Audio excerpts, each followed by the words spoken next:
Kita akan mereview progres 6 titik lokasi food estate yang telah dikembangkan pemerintah sejak tahun 2020.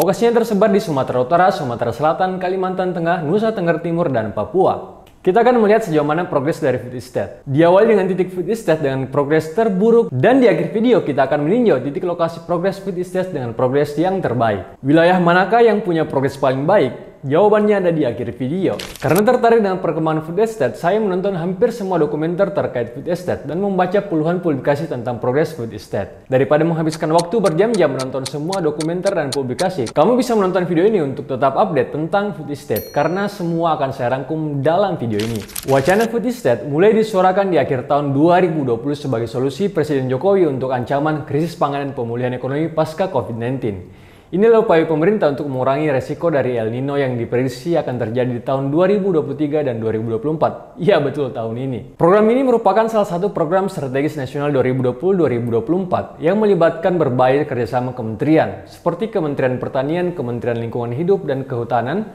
Kementerian PUPR, Kementerian BUMN, dan Kementerian Pertahanan. Kementerian Pertahanan menjadi leading project food estate ini karena cita-cita food estate sebagai pertahanan negara dari terjadinya krisis pangan. Tak tanggung-tanggung anggaran ini digelontorkan sekitar 104,2 triliun pada tahun 2021. Food estate dibentuk pada 5 provinsi di Indonesia dengan memperluas area lahan pertanian atau meningkatkan produktivitas pada lahan yang sudah ada.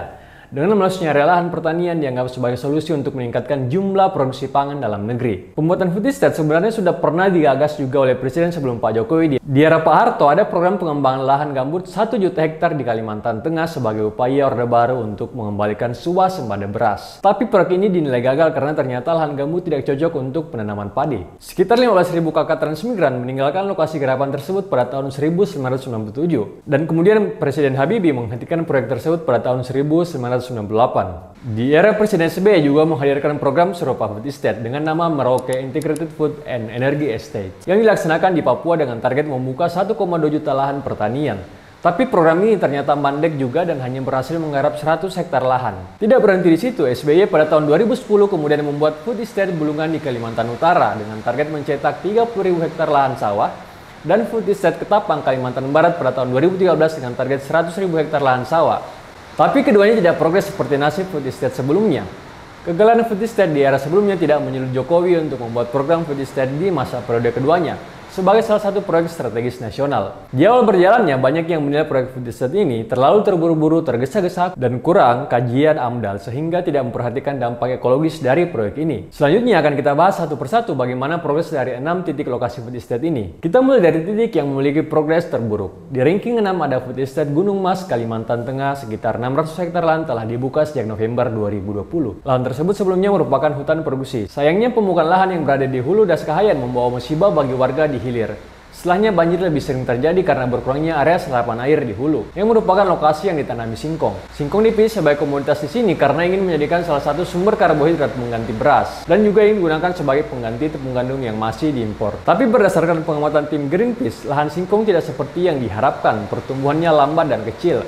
Hanya setinggi 1 meter dan singkongnya hanya sebesar ibu jari. Menurut Fatur Rahman, pengamat lingkungan dari Kalimantan Tengah, bahwa wilayah ini tidak subur dan dipenuhi pasir kuarsa. Tidak ada humus dan kurang unsur hara di tanah, menyebabkan singkong tidak tumbuh dengan baik dan mungkin juga tanaman semusim lainnya yang berakar serabut. Sebelumnya lahan tersebut ditumbuhi pepohonan seperti karet yang lebih cocok karena berakar tunggang. Sebenarnya warga sekitar tahu bahwa tanah tersebut tidak subur.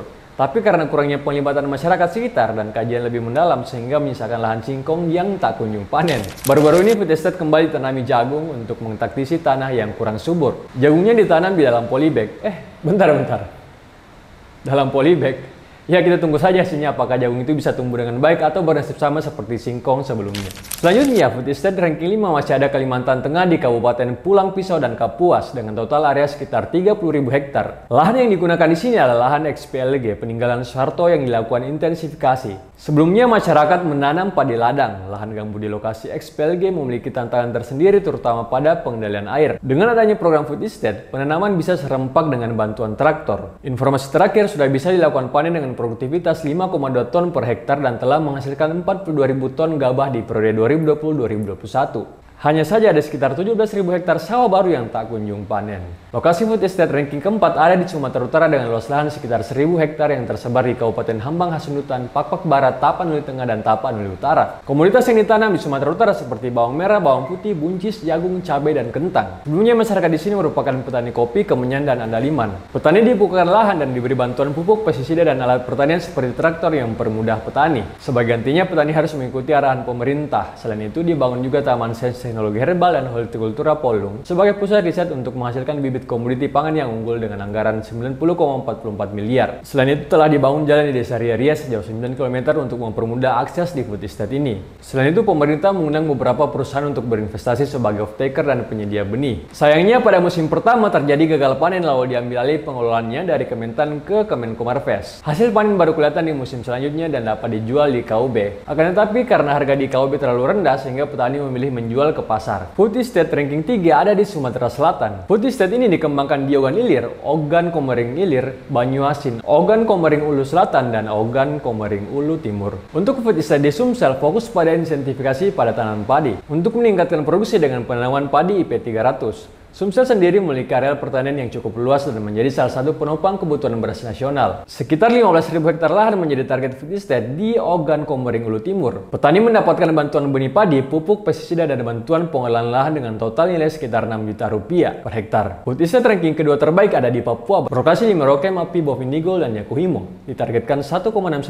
juta hektar. Keberadaan food estate di Papua dianggap mengancam eksistensi hutan Papua karena berpotensi mengurangi 9,1% dari kawasan hutan, sehingga bisa mengancam lahan sagu dan masyarakat adat Papua. Sejauh ini sudah ditanam jagung di Kabupaten Kerom yang merupakan lahan bekas sawit seluas 10.000 hektar. Kabar terakhir, lahan jagung sudah dipanen dan mampu menghasilkan 7 ton per hektar. Food estate dengan progres terbaik ada di NTT dengan target 10.000 hektar yang akan ditanam di Belu dan Sumba Tengah. NTT menjadi salah satu sasaran food estate karena 34% kemiskinan berada di wilayah NTT. Komoditas yang dikembangkan di sini adalah padi dan jagung dengan konsep integrated farming. Awalnya dicoba pada lahan 23 hektar di Belu. Meskipun sempat gagal tumbuh karena kekurangan pasokan air, tapi akhirnya bisa panen dengan rata-rata 5-6 ton jagung per hektar. Selain itu, di Sumba Tengah menargetkan insentifikasi pada 5.300 lahan padi dan 4.500 lahan jagung. Insentifikasi ini bisa membuat penanaman jadi lebih cepat dan kenaikan produktivitas yang awalnya 2-4 ton per hektar menjadi 5-6 ton per hektar. Dengan adanya food estate di NTT sangat membantu masyarakat. Untuk membuat food estate memang tidak mudah, terutama pemerintah menyasar lahan-lahan tidak produktif yang kurang subur. Kebanyakan food estate yang bermasalah merupakan food estate yang sifatnya ekstensifikasi. Proses ekstensifikasi harusnya bisa dikaji, analisis dampak lingkungannya terlebih dahulu serta melibatkan masyarakat setempat untuk pengambilan keputusan. Sehingga tidak ada yang tercederai dengan dibuatnya food estate ini. Saya tidak ingin mendiskreditkan paslon manapun melalui video ini, tapi mengingatkan Pak Jokowi untuk meninjau kembali program food estate terutama yang bermasalah dan menyelesaikan persoalan ini di akhir masa jabatannya. Pada tahun 2024 anggaran yang disiapkan untuk food estate 108,8 triliun. Semoga bisa menuntaskan persoalan ini di akhir masa jabatan Pak Jokowi sehingga kegagalan food estate sebelum-sebelumnya tidak terulang kembali, apalagi kita makin dekat dengan krisis pangan di tengah El Nino. Jikapun food estate ingin dilanjutkan di kepemimpinan selanjutnya, sekali lagi harus dianalisis dengan baik dampak lingkungan dan sosialnya, sehingga tidak merugikan lingkungan dan masyarakat serta cita-cita lumbung pangan bisa tercapai.